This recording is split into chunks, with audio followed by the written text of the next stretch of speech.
Cafecine número 6. Salud siempre con mi tacita de café, por supuesto. Gracias, bienvenidos, bienvenidas a los que están viendo este video y, por supuesto, los que están y las que están escuchando este podcast, el episodio número 6 y viene con todo, porque finalmente voy a hablar de la segunda parte de Dune, Dune parte 2. ¿Por qué? Porque se acaba de estrenar hace unos días, yo ya la había visto hace un par de semanas en el auditorio en la Ciudad de México, en el fan event que hubo, que estuvo impresionante. Fue una especie, obviamente, de premier, donde vinieron todos los actores, el director, y la verdad que estuvo tremendo, espectacular el evento. Pero si bien en el auditorio se veía bien, se escuchaba bien, esta es una película que definitivamente los que puedan tienen que verla en IMAX. Y la volví a ver este fin de semana en IMAX. Así que tengo mucho para decir, pero sobre todo que fue una experiencia nuevamente, pero ahora mejorada por la resolución de la IMAX a otro nivel. Una experiencia increíble. Dune 2 es espectacular. También voy a hablar al ratito de American Fiction, que es una de las nominadas al Oscar, una muy buena película. Y también, como puse hace un ratito por acá, voy a hablar un poquito también de The Teacher's Lounge, que es la película enviada por Alemania para los premios Oscar y me gustó mucho. Pero Dune parte 2. Hace un par de años, cuando se estrena Dune, la película dirigida por este impresionante director Denis Villeneuve, o Villeneuve, como dicen o como se dice, a mí la primera película me había encantado. De hecho, salí fascinado del cine. Le di 5 estrellas, ¿no? 1 de 5 en ese momento en Letterboxd.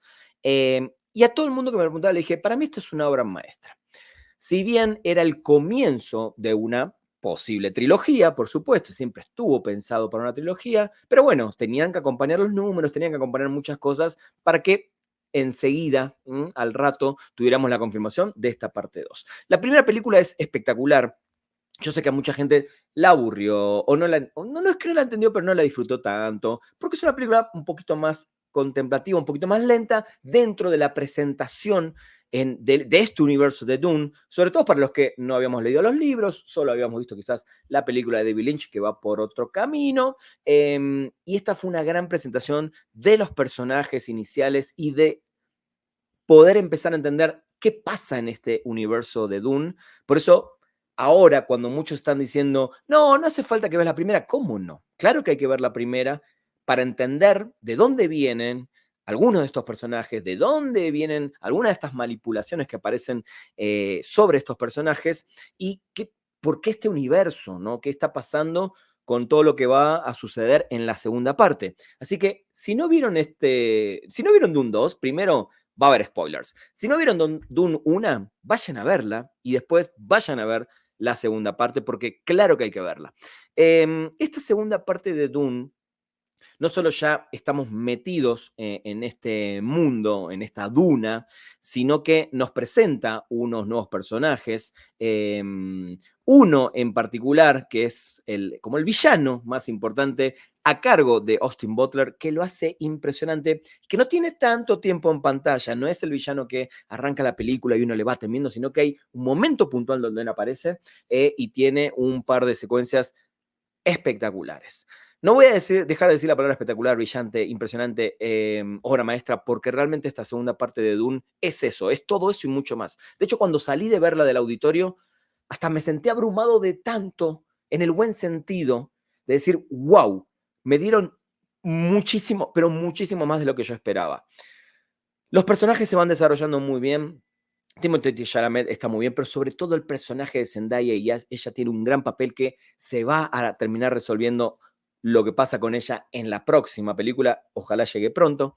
Pero todos están increíbles. El personaje de Timothy Paul Atreides obviamente va siguiendo este camino que había iniciado, sobre todo con la palabra del personaje de Bardem, de este nuevo Mesías, de esto que estaban esperando, el elegido que estaban esperando para llevarlos a la salvación, a volver a hacer lo que en su momento fue este paraíso verde. Y el personaje de Paul Atreides lleva un camino impresionante porque vamos viendo cómo se va construyendo de alguna manera, cómo va ganando poder, cómo va ganando su fortaleza para llevar adelante a este pueblo. Algunos le creían, otros no, otros estaban convencidos de que él era el Mesías y vamos viendo su desarrollo. Hay un momento crucial cuando él va demostrando todo lo que va haciendo, que es cuando tiene que montar por primera vez al gusano de arena. Esa era como la prueba final que iba a básicamente desbloquear todo lo que necesitaba para que lo reciban finalmente como uno más de ellos. Y esa escena en particular, yo creo sin exagerar, que debe ser una de las mejores y más impresionantes escenas que vi en una película, sobre todo de ficción y de ciencia ficción. Un género que soy muy fanático, un género que me encanta. Después vamos a hablar de otras películas del estilo, porque se estuvieron diciendo algunas cosas con las que no estoy nada de acuerdo. Pero esa escena, cuando yo la vi por primera vez y la volví a ver ahora en el IMAX, que estás como mucho más inserto, cuando él monta por primera vez ese gusano, es impresionante. Realmente, hacer esa escena es algo sorprendente y de verla en la pantalla ya hecha, ya realizada. Eh, Realmente no tengo palabras para describirla más que es algo quizás nunca visto en el cine, sobre todo de ficción. Y de vuelta, hablo de esto de cine de ficción porque no quiero que se malentienda que hay ahí en la historia del cine hay una millonada de obras maestras que nada tienen que ver con el cine de ficción, que son dramas o que van por otro lado, pero en el cine de ficción Dune 2 vino de vuelta a marcar un momento, un recorte, un antes y un después de cómo se hace una película de ciencia ficción. Esta película avanza de manera impresionante y nos va metiendo en algunas batallas puntuales para lo que va a venir a futuro, que va a ser la guerra de las casas contra este nuevo Mesías. Pero otra de las cosas interesantes que se va viendo es cómo la mamá, la madre de Paul, que ya está con su bebé en su panza, digamos, en su vientre, le habla a ella y Paul le va preguntando, bueno, ¿qué está diciendo? ¿Qué dice mi hermana? Spoiler, hay un momento donde sabemos que Paul tiene estos sueños, donde de alguna manera ve cosas que van a pasar o podrían llegar a pasar en el futuro, y la vemos ya a su hermana, ya grande, por lo menos ya después de ser adolescente, que es Anya Taylor-Joy quien la interpreta, la vamos a ver en la tercera película. A mí eso me emociona muchísimo. ¿Por quién es Anya Taylor-Joy? Por los papeles que viene haciendo, porque creo que puede ser un rol fundamental el de ella. Y vamos viendo este camino que va haciendo Paul a través de cómo van venciendo a las diferentes tribus con las que se van enfrentando, hasta que a quien nos habían presentado en esta nueva entrega es al emperador, ¿no? Interpretado por el genial Christopher Walken y su hija, interpretada por Florence Pugh. Son dos personajes que empiezan a tomar importancia real en esta saga, en esta película, porque definitivamente el emperador es el que termina de decir, sí, obviamente yo mandé a matar a todos los Atreides, mandé a ese holocausto básicamente, y finalmente Paul llega, se enfrenta al emperador y el que ahí aparece justamente es este personaje que no recuerdo bien, es Faith Rauta, que es este malvado, ¿no? De la familia, que termina siendo el primo, porque uno descubre que Paul es es el pariente de estos malos, y se terminan enfrentando porque obviamente Paul le dice al emperador, nos tenemos que enfrentar para, obviamente, yo me voy a quedar en el trono, por decirlo así, y el emperador dice, ok, pero te vas a enfrentar con él, y es esta pelea de cuchillos. En una película de ficción de 2000 años en adelante, o no sé cuántos años más, que todavía se siga viendo esta pelea mano a mano, esto vamos uno contra uno, inclusive las batallas, estas batallas épicas donde casi no ves tiros, sino que son más de espadas, como en la viejísima época. Esto es una de las cosas que a mí más me fascinan de Dune, donde hay una tecnología espectacular, pero estamos ante peleas y ante un mundo desértico, donde parece que la tecnología, por más que ahí está, no está. Por más de los escudos y ciertas naves y todo, creo que esa es una de las riquezas mayores técnicas y tecnológicas que podemos ver en Dune en toda la historia. Esta pelea es espectacular entre ellos dos. El villano me parece un villano que va a quedar en la historia, por más que, de vuelta, spoiler, no es que aparece demasiado, pero en los momentos que aparece brilla realmente. Y esta pelea puntual entre ellos dos me pareció fantástica y fabulosa. Dune 2 es realmente una obra maestra, está a otros niveles, ni me quiero imaginar, o sea, ya quedó la vara altísima para lo que viene, porque hay personajes que obviamente mueren, no van a estar en la tercera, y yo ya estoy pensando en ese posible cast que nos van a tener que meter, porque ya es una película que ya está a un nivel impresionante, de hecho, dobló la taquilla de la primera, esta segunda parte, y todos ahora estamos esperando este cierre donde la guerra y la batalla van a ser épicas y tienen que llevarnos a un nivel nunca antes visto. Porque justamente esta película, esta segunda parte, nos llevó a niveles de ciencia ficción nunca antes visto. Ok, porque el director es un director impresionante, porque obviamente estamos hablando de una tecnología mucho más avanzada, porque obviamente estamos en una época donde toda esta parafernalia tiene que estar utilizada de la mejor manera posible para que las películas terminen siendo lo épicas que son, y Dune 2 demostró que es quizás una de las películas más épicas de la historia. Eh, si la vieron, coméntenme si están viendo este video. Si no, me pueden escribir @ranafunk en mis redes sociales. Pero para cerrar con el tema de Dune, porque este programa de Cafecine tampoco se trata de hacer análisis exhaustivos, sino dar una opinión de lo que me pareció y escucharlos, bueno, leerlos en este caso también a ustedes. Pero quiero centrarme en algo puntual que vi en estos días en algunas cuentas de Twitter o en las redes sociales. Em, esta cosa de comparar películas o sagas que además tienen tanta diferencia en el tiempo, creo que es una estupidez que no deberíamos caer nunca, ni caer nunca más, porque leí, por ejemplo, gente diciendo, Dune es todo lo que no fue Star Wars, o Star Wars que se queda chiquita al lado de Dune, ¿no?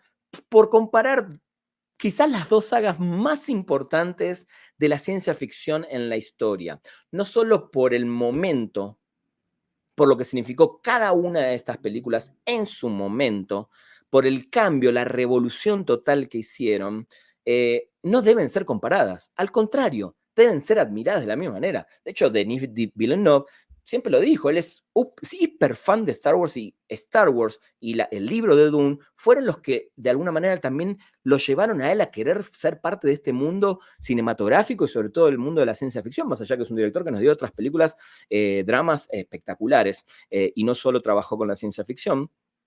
Pero no tiene mucho sentido. En su momento Star Wars fue para la ciencia ficción el quiebre, el punto radical, el cambio total, y fue descomunal lo que Star Wars fue en ese momento. Fue descomunal y además la historia de la primera trilogía es impresionante. Sí, claro que está muy basada en muchas cosas en la literatura, en el libro de Dune. Claramente George Lucas también era un fanático de Dune, del libro, y metió todo este tema de los poderes místicos, de la naturaleza, del lado oscuro y tantas otras cosas. Claro, claro que tiene esa influencia.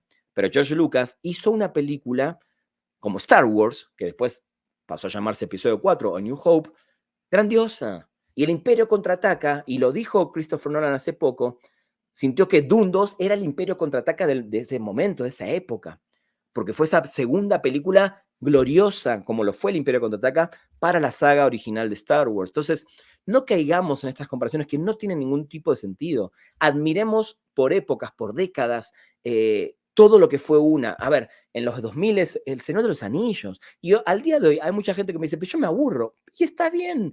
No, estas películas, ninguna película es para todo el mundo, ninguna. No hay películas que sean para todo el mundo, pero admiremos, disfrutemos que tenemos estas sagas que son históricas en el mundo de la ficción y la fantasía.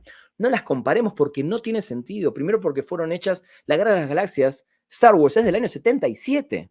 Estamos hablando de hace 40 y pico de años atrás, 45, 46 años atrás. ¿Cuál es el sentido de compararlas? Ahí quedó y ahí está para la historia como una de las películas más importantes. Y Dune, seguramente en 40 años en adelante, ojalá, seguramente va a quedar, o alguien va a decir, ah, no, ahora esta película, wow, hoy estamos viviendo un acontecimiento impresionante con Dune, no comparemos, disfrutémoslas, si a uno no le gusta una y la otra, está bien, pero no tiene ningún sentido compararlas porque cada una de estas películas que nombré, estas sagas, fueron importantes y seguirán siendo importantes en el futuro para muchísima gente. Para muchísima gente. Por eso ahora, hoy, disfrutemos de Dune y esperemos la tercera parte, porque puede llegar a ser algo glorioso. Glorioso porque ya las dos partes son impresionantes. Esta está a otro nivel y no me quiero ni imaginar la que viene, que para mí va a ser una locura, locura absoluta. Así que vayan a ver, si todavía no la fueron a ver, Doom parte 2. Si pueden ir a IMAX, vayan a verla porque la experiencia es impresionante. American Fiction es la otra película que quiero hablar, otra de las nominadas a Mejor Película, Actor, Actor de Reparto, Banda Sonora, etc. Creo que tristemente no llegó al cine en Latinoamérica, pero Prime, hace unos días, Prime Video, ya la tiene ahí la pude ver.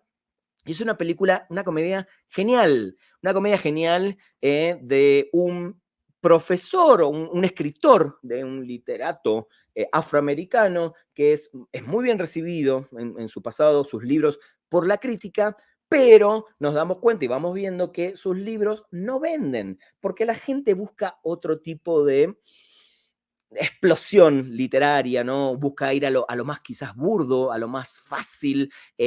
Por eso él no está teniendo éxito en su midlife, ¿no? En su mitad de vida. Y cansado de estas cosas que le pasan, el personaje interpretado por un genial Jeffrey Wright, en serio es una gran película, es una de las mejores comedias que vi últimamente, decide a manera de burla, porque había entregado un libro a su editorial, bueno, a su publisher para que lo venda a alguna editorial, no había buena respuesta, decide escribir algo muy burdo porque se da cuenta que hay otra escritora, también afroamericana, que habla de ciertos temas que supuestamente los blancos son los que están interesados y por eso se hacen bestseller y se hacen estas grandes ventas de estos libros, lo cual justamente también te da a entrever esta cosa de no significa que algo que venda muchísimo sea bueno, ¿no? Pero eso es otro tema para discutir. Decidí escribir una novela, una ficción bastante tonta y burda en ese sentido, yéndose como a lo fácil, a lo lógico, que los blancos comprarían, se lo manda a su publisher como diciendo, acá tenés esta porquería, básicamente. ¡Pum! Llega el llamado y dice, nos están ofreciendo un dineral por tu novela.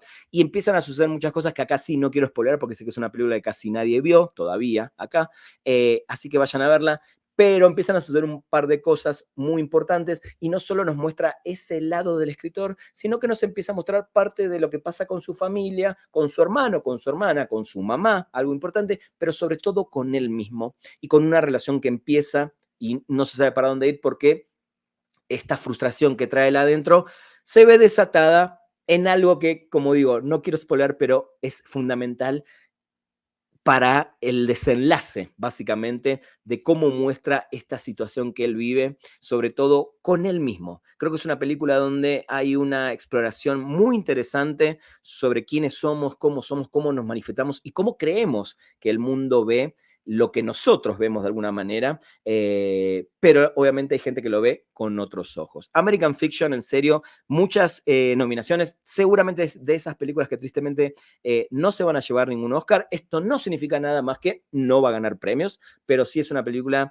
que vale muchísimo la pena. Ya hablé de esta banda sonora, es fabulosa también, así que préstenle mucha atención porque tiene que ver mucho con jazz americano, ¿no? Y para cerrar este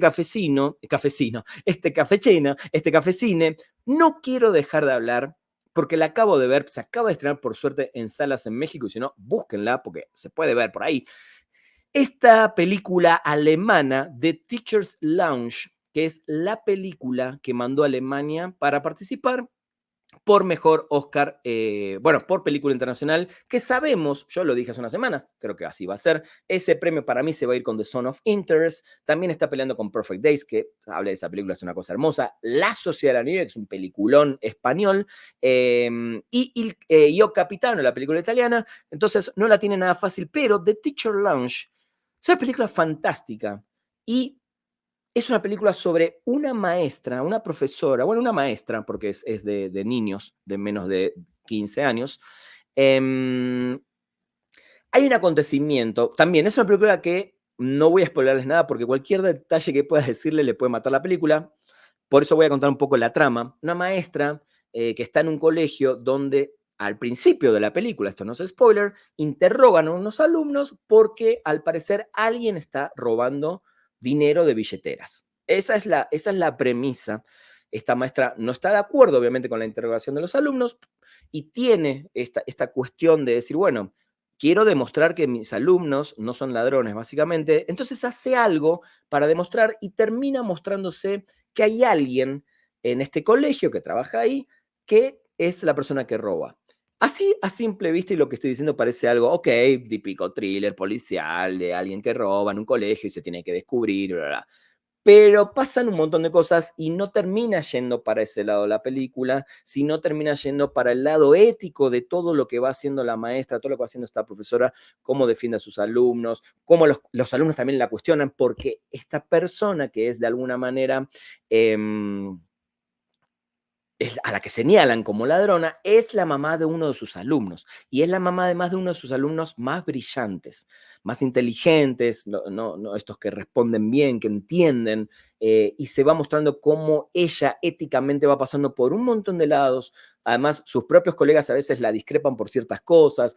Bueno, por eso, no quiero contar mucho más, pero te pone en una situación ética la película y unas resoluciones impresionantes y te deja pensando, ¿qué harías? ¿No? Porque del otro lado del sillón o de la sala vemos una película y, sí, yo hubiera hecho esto, sí, ¿por qué hizo esto la profesora? ¿Por qué hizo esto este alumno? Pero creo que si uno trata de meterse y la película yo creo que te sumerge bien en la situación, es muy complicado tomar decisiones. Podés meter la pata, podés tratar de hacer las cosas bien, pero definitivamente quizás no las estás haciendo bien. Bueno, pasan muchas cosas en esta película que realmente te hacen pensar, wow, qué situación difícil ser profesor, tratar de estar bien con los alumnos, tratar de resolver una situación, tratar de que por culpa de la mamá o el papá o alguien de ese alumno no tenga problemas. Bueno, pasan unas situaciones impresionantes que de vuelta, como es una película con mucho detallito, no quiero spoilear, quiero que la vean y que vuelvan a este video o me busquen en redes sociales para decirme qué les pareció The Teacher's Lounge, porque es una película muy, pero muy buena, como todas las películas que están nominadas a película internacional. Y si a esto le sumamos Anatomy of a Fall, la película francesa, que está por mejor película y no internacional porque Francia no la mandó, wow, las películas que tuvimos este año y las que quedaron afuera, por ejemplo, como Totem, ¿no? O Los Delincuentes de Argentina, tuvimos un grandísimo, grandísimo año de cine, en serio. Así que nada, Doom parte 2, locura espectacular. American Fiction, una comedia excelentísima para ir a ver. Y este thriller alemán, sobre todo si son profesores o si tienen contactos o si tienen hijos de edades de promedio 13, 14 años, miren esta película. Miren esta película, háganme caso. Este fue un nuevo Cafecine. Acá le voy a dar un sorbito más a mi café. Muchas gracias por acompañar. La idea es que la semana que viene ya hablemos de los ganadores y de los perdedores del Oscar, porque ya queda una semanita. Pero bueno, gracias por acompañarme en este Cafecine número 6. Nos encontramos en una próxima entrega. Recuerden que @ranafunk en todas mis redes sociales. Me pueden escribir, dejar mensajes, comentarios y por supuesto ya habrá también más invitados acá. Gracias.